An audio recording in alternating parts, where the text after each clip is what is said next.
One of the things I really like about from your book, you published this book in 2021. This whole revolution of AI came about at the end of 2022, just about a year after you published the book.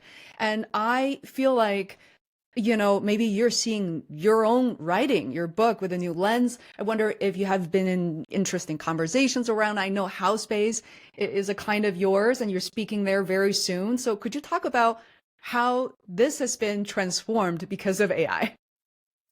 Well, yeah, I mean, one of the things it's done is and you mentioned a house base, a great partner of ours, and a great platform for transformation discussions. Much beyond collaboration.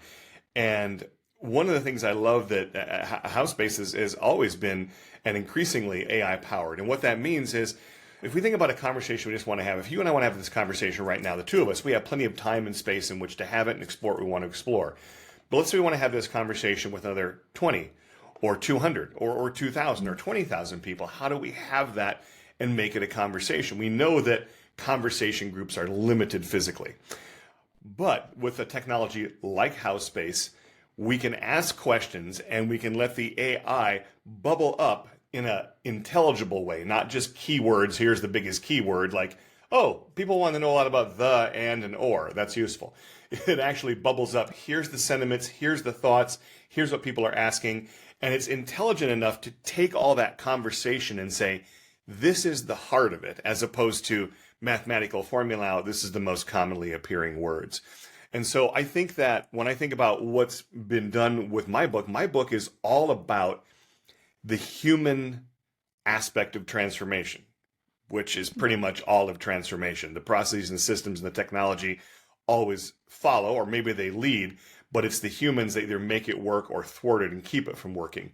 And so what I find is that artificial intelligence, much as mentioned about in the first segment of our conversation, allows people to focus more on their human capabilities, on their empathy, on their listening, on their curiosity, on their exploration, on their humanizing, all the things that they need to do to make their organizations work better.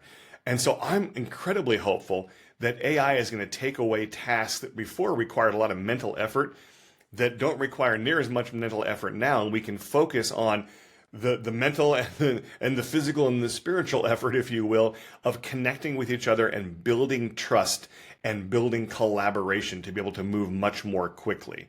So I'm not sure if that exactly answered your question, but I guess what's been interesting for me, and you're right, 2 years ago in July, the book came out. I'm getting increased sales now all of a sudden 2 years later. I'm getting people reaching out and saying, is this the companion piece to all the AI and technology stuff we're talking about? And of course, my answer is yes, buy a box full. But I think, looking at the human side is kind of the companion piece.